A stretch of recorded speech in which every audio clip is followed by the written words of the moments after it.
মেহমান আসলে কিভাবে আমি ঝটপট বিরিয়ানি রান্না করি। এখানে আমি 1 কেজির উপরে চিকেন নিয়ে নিয়েছি, ভালো করে পরিষ্কার করে নিয়ে এখন দিয়ে দিচ্ছি আমি কিছু পরিমাণ ভিনেগার পরিবর্তে লেবুর রস নিয়ে আপনারা ভালো করে ধৌত করতে পারেন।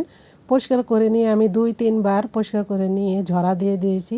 এখন তাওয়াটা গরম করে পরিমাণ মতো তেল দিয়ে চিকেনগুলো ভেজে নেব। চিকেনটা লেবু কিংবা ভিনেগার দিয়ে পরিষ্কার করার মানে হলো চিকেনের যে একটা গন্ধ আছে সেটা চলে যায় আর খেতেও মজার হয়। এক সাইডটা হয়ে যাওয়ার পর এখন উল্টিয়ে দিব সবগুলো চিকেন।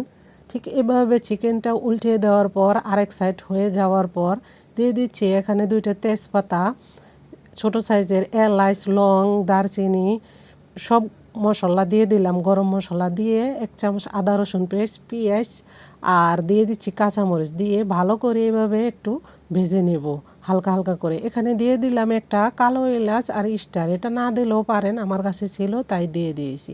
এখন আদাটার সাথে ভালো করে এখন ভেজে নেব যাতে আদাটার গন্ধ না আসে। তো ভেজে নেওয়ার পর দিয়ে দিচ্ছি আমি এখানে টক দই। এই টক দইটা দিলে বিরিয়ানিটা খেতে খুবই মজার হয়। অবশ্যই টক দইটা দেওয়ার চেষ্টা করবেন, খুবই মজার হয়। টক দইটা দিলে অন্যরকম টেস্টি হয়ে যায়। এখন টক দইটা ভালো করে চিকেনের সাথে কষিয়ে নিয়ে তারপরে দিয়ে দিচ্ছি আমি এখানে 1/2 কেজি চাউল আগে থাকতে 10 মিনিট ভিজিয়ে রেখেছিলাম। চাউলটা দিয়ে এখানে পরিমাণ মতো লবণ দিয়ে দিলাম আর চাউলটা ভালোভাবে ভেজে নিতে হবে। এইভাবে খুব ঝরঝরা হয়ে যাওয়ার পর এখানে গরম পানি ব্যবহার করলাম আমি। 1/2 কেজি চাউলের জন্য আমি 1 কেজি পানি দিয়েছি। এই পানিটাই আমার এই বিরিয়ানিটা খুব পারফেক্ট হয়েছে, আর কোনো পানি দেওয়া লাগে নাই 1/2 কেজি চাউলের জন্য। তারপরে চাউলটা একটু নতুন পুরানের অনুযায়ী কম বেশি লাগতে পারে। এখন গরম পানিটা দেওয়ার পর দিয়ে দিচ্ছি কয়েকটা কাঁচামরিচ আর গরম মশলা দিয়ে ঢাকনা দিয়ে লো ফ্লেম করে রেখেছিলাম।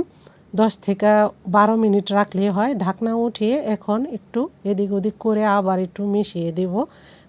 বিরিয়ানি কি পোলাও রান্নার সময় এভাবে একটু মধ্যে একটু এভাবে চাপ করে দিলে বিরিয়ানিটা রান্না খুব ভালো হয়। এখানে দিয়ে দিচ্ছি অল্প কিছু ঘিটা এই পর্যায়ে দিবেন, দিলে খুবই মজার হয়। এখন ঢাকনা দিয়ে ঢেকে লো ফ্লেম করে রেখে দিবেন যতক্ষণ না চাউলটা ফুটবো। আপনি নিজেই বুঝতে পারবেন। 1-2 বার ঢাকনাটা উঠিয়ে এভাবে লাড়াচাড়া করে একটু এদিক ওদিক করে দিবেন, আবারও চাপা করে দিবেন। এভাবেই বিরিয়ানিটা রান্না করে নেন, খুবই ঝটপটভাবে আধা ঘন্টা 45 মিনিটের মধ্যে হয়ে যায়। ভালো লাগলে লাইক শেয়ার করে দিবেন।